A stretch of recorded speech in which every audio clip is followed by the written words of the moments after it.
नमस्कार दर्शक बंधु मु चुमकी मोर यूट्यूब चैनल ओडिया रोसई को आपण मानकु स्वागत करछि।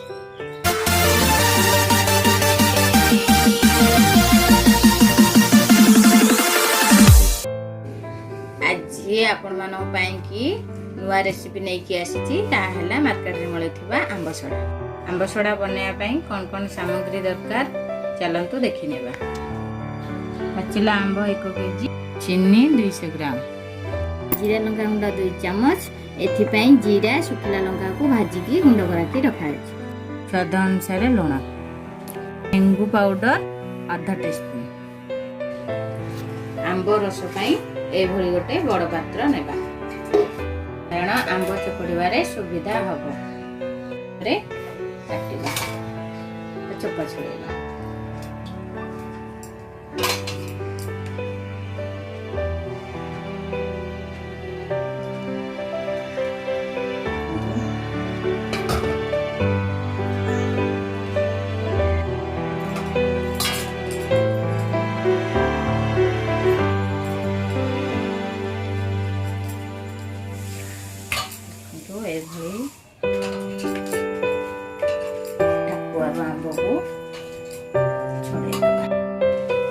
एभली भाबरे टाकुआरू आंब को छड़े देबा।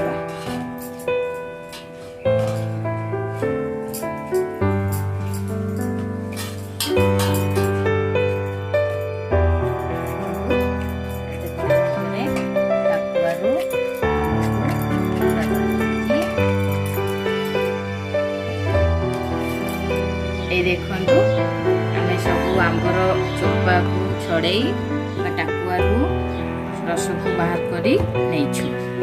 आंब गुड़िक आमर खंडखंडिया रही जेहेतु आमे ताको ग्राइंडिंग करबा।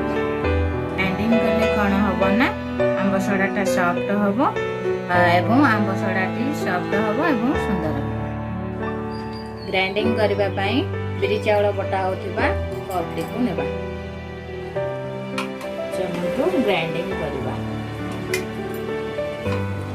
ग्राइंडिंग करला बेले मन रखिबे बिल्कुल पानी देबेनी।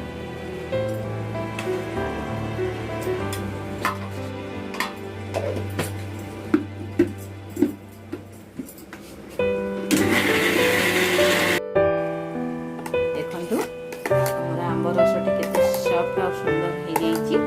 ग्राइंडिंग करला बेले मन रखिथिबे गोटे थरा के 15 रु 20 सेकंड ग्राइंडिंग करेंगे।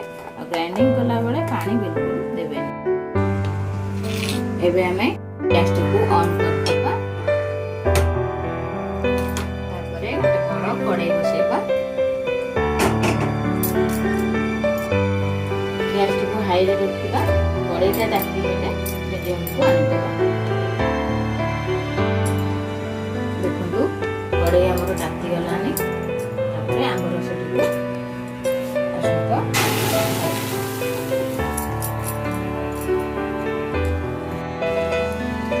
गैस को लो करवा।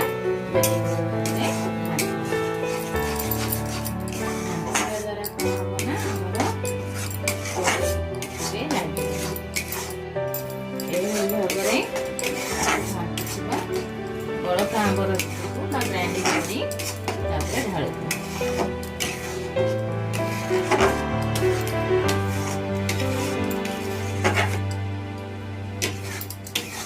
देखंतु गलाणी आसलाणी। अन्य सामग्री सब प्रथम चीनी पकेबा।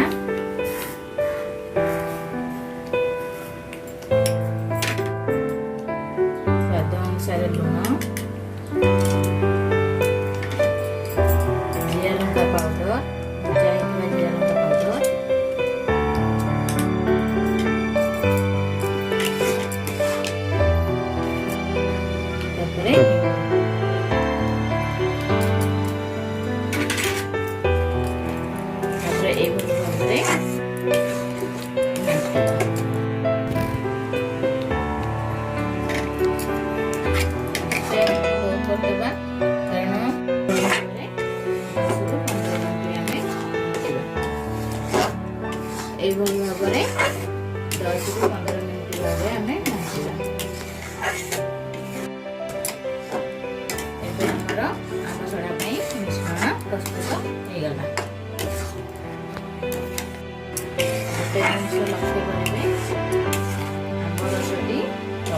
ଭାଜି ହେଇଯାଏ। ମିଶ୍ରଣଟା ଆମର ହେଇ ଆସିଲାଣି। ଏବେ ଗ୍ୟାସ୍ ବନ୍ଦ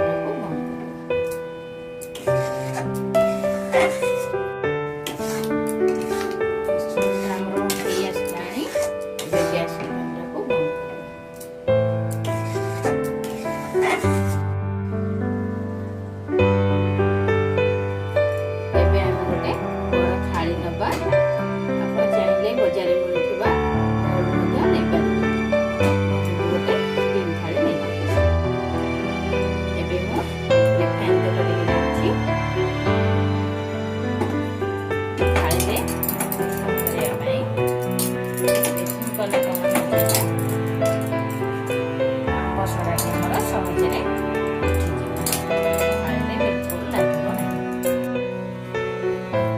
ଏବେ ଚାଲନ୍ତୁ ଥାଳିକୁ ଆମ୍ବସଡ଼ା ମିଶ୍ରଣଟିକୁ ଢାଳିବା।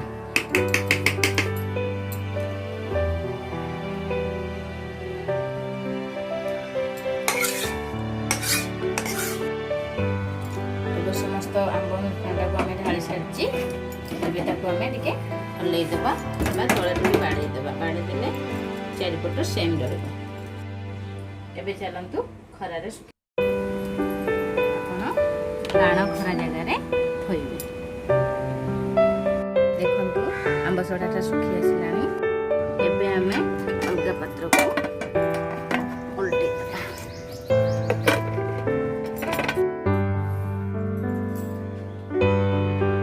ଦେଖନ୍ତୁ ମୁଁ ଆମ୍ବସଡ଼ାଟା ଓଲଟେଇ ଦେଇଛି। ଓଲଟେଇ ସାରିଲା ପରେ କଞ୍ଚା ରହିଛି ତଳପଟ କଞ୍ଚା ରହିଛି। ଯଦି ଆପଣ ମୋଟା କରିବାକୁ ଚାହୁଁଛନ୍ତି ଆଉ ପରସ୍ତେ ତା ଉପରେ ଦେଇପାରିବେ। ଯଦି ଏହାପରେ ଆଉ ପରସ୍ତ ନଦେବେ ତାହେଲେ ଆଉ 3 ରୁ 4 ଦିନ ଶୁଖେଇବେ। ଏବେ ଆମେ ଦ୍ୱିତୀୟ ପରସ୍ତ ଦେବା।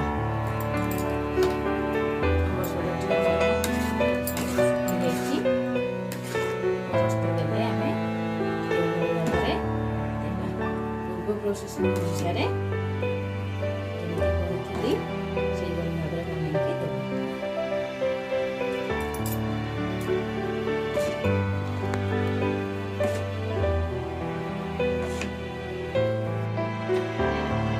ମାତ୍ର 2 ରୁ 3 ପରସ୍ତ ଦେବେ, ବେଶୀ ମୋଟା କରିବେ ନାହିଁ। ଯଦି 2 ପରସ୍ତ ଦେବେ 5 ରୁ 7 ଦିନ, ଯଦି 3 ପରସ୍ତ ଦେବେ 8 ରୁ 10 ଦିନ। ଆମ୍ବସଡ଼ାଟା ଆମର କେମିତି ଶୁଖି ଯାଇଛି, ଟାଣ ହେଇଯାଇଛି ଭଲ ଭାବରେ। ଏମିତି ହାତ ମାରିକି ଦେଖିବେ ଯେ ଶୁଖି ଯାଇଥିବ। ତାପରେ ଆମେ ତାକୁ ଓଲଟେଇ ଦେବା।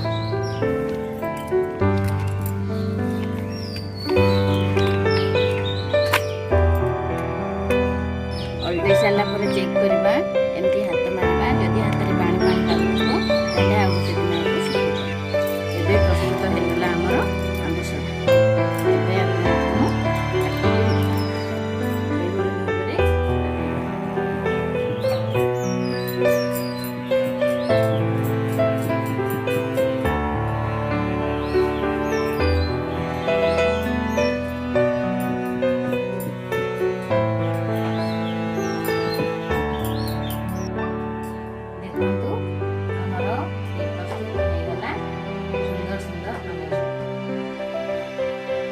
आशा करुच्ची आपण निश्चय ट्राए करेंगे। ट्राए करंतु भल लगे, निजे खातु अन्य मानकु खातु। जदि मोर वीडियोटी आपको भल लगा तेबे लाइक शेयर कमेंट करें। आपणको कमेंट मते उत्साहित करिबो नुआ नुआ वीडियो। मोर चैनल ओडिया रोसई को सब्सक्राइब करेंगे एवं पाखरे थिबा बेल आइकन को दबाइबे। आज एतिकी रहूची। नमस्कार। जय मां अन्नपूर्णा।